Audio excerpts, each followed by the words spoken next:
अस्सलामु अलैकुम वरहमतुल्लाहि ताला वबरकातुहू। उम्मीद है कि आप सब खैरियत वाफियत से होंगे। सीएम योगी आदित्यनाथ जी, इनके एक बयान जो है बड़ा ही वायरल हुआ है।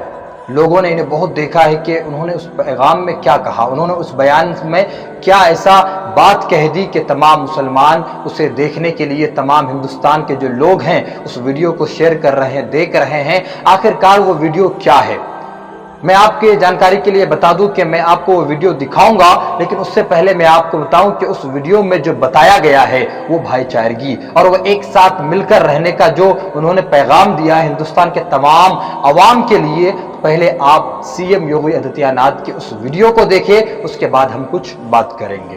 बहनों और भाइयों, राष्ट्र से बढ़कर के कुछ नहीं हो सकता, कुछ नहीं हो सकता। और राष्ट्र तब सशक्त होगा जब हम एक रहेंगे, नेक रहेंगे, तभी नेक रहेंगे। बटेंगे तो कटेंगे। आप देख रहे हैं ना, बांग्लादेश में देख रहे हो ना, तो वो गलतियां यहां नहीं होनी चाहिए। बटेंगे तो कटेंगे, एक रहेंगे तो नेक रहेंगे, सुरक्षित रहेंगे और समृद्धि की पराकाष्ठा को पहुंचेंगे। हमें विकसित भारत की संकल्पना को साकार करने के लिए कार्य करना। शुरू में जो योगी जी ने कहा तो वो बात तो समझ में आती है कि एक साथ रहो, एक साथ। लेकिन इन्होंने जब बांग्लादेश का जिक्र किया तो फिर हम भी परेशान हो गए कि आखिरकार ये माजरा क्या है। हम नहीं बताएंगे, इशारा काफी है अक्लमंद के लिए। आप लोग खुद समझ जाइए कि ये क्या कहना चाहते हैं हिंदुस्तान के अवाम के लिए।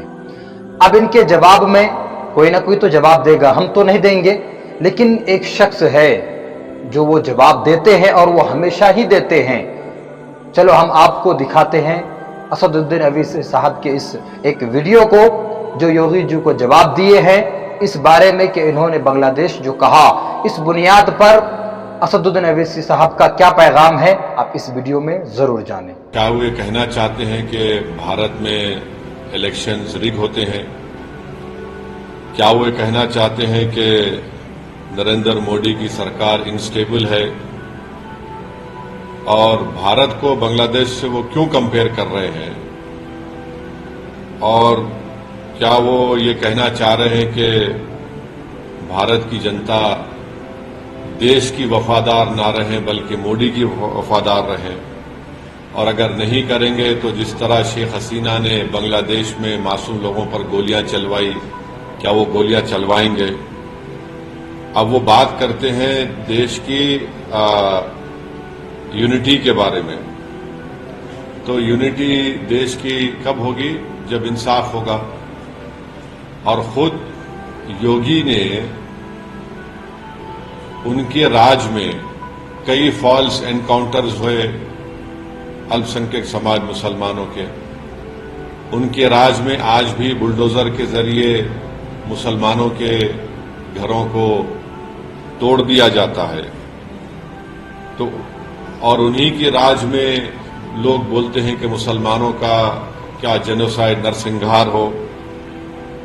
वो खुद हेट स्पीच देते हैं मुसलमानों के बारे में। योगी ने खुद कहा था ठोक देंगे। तो जब वो खुद इस तरह की बातें करते हैं और देश की अखंडता और यूनिटी की बात जब वो करते हैं, तो उनके मुंह से जब इतने सब अनाप शनाप बातें निकलती हैं, तो फिर वो तो कुछ और ही बात कर रहे हैं। तो बांटेंगे तो कटेंगे, भाई आप ही तो बांट रहे हैं। कौन बांट रहा है? आप ही तो बांट रहे हैं। आप ही ने कहा था कि इस बाई इलेक्शन जो होने जा रहे हैं उसमें मुसलमान और यादव ऑफिसर्स नहीं होना चाहिए।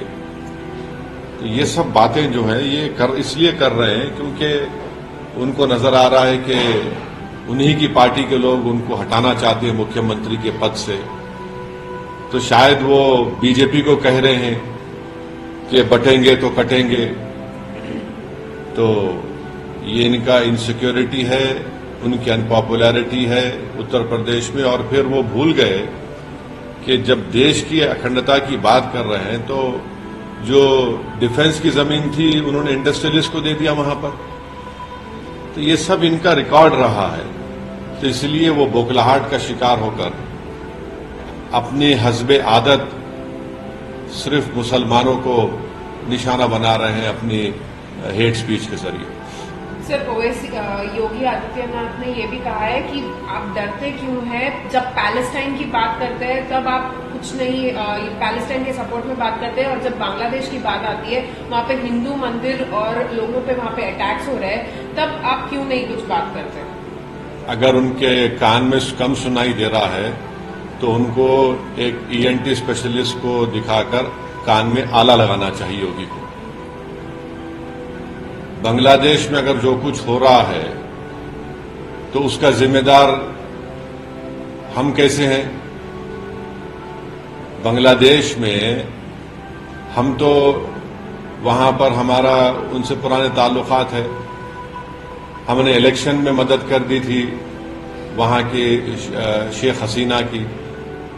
और बांग्लादेश में जो हिंदुओं पर जुल्म हो रहा है, क्या मैंने उसका कंडेम नहीं किया था? अगर उनको कम दिख रहा है तो शायद वो अपने चश्मा लगा लें, कम सुनी आ रहा तो कान में आला लगा लें। हमने कंडेम किया उसको। रहा सवाल पैलेस्टाइन का, तो पैलेस्टाइन के ताल्लुक से महात्मा गांधी ने क्या कहा था, पैलेस्टाइन के बारे में देश के प्रधानमंत्री ने क्या कहा था, पैलेस्टाइन के बारे में मौजूदा फॉरेन मिनिस्टर ने राज्यसभा में उठकर क्या कहा था, वो उसका देख लें। और अगर देश को बांग्लादेश में क्या हो रहा है उसके नाम पर यहां पर आप चलाएंगे देश को, तो फिर नरेंद्र मोदी को बताना पड़ेगा कि देश चलेगा तो देश के संविधान से चलेगा, देश की जनता के लिए चलेगा, या फिर बांग्लादेश में जो रहा वो चलेगा।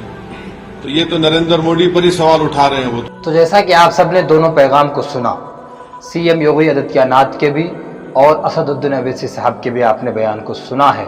तो अब इन दोनों बयानात में आपको क्या समझ में आया है, आप कमेंट बॉक्स में जरूर बताएं, अपने राय दें। और आप देखें कि हम तो यही चाहते हैं कि अल्लाह रब्बुल इज़्ज़त तमाम हिंदुस्तान के लोगों की हिफाजत और अमन सुकून पैदा कर। और हम तो यही हमेशा दुआ करते रहते हैं कि अल्लाह हिंदुस्तान को तरक्की दे, कामयाबी दे।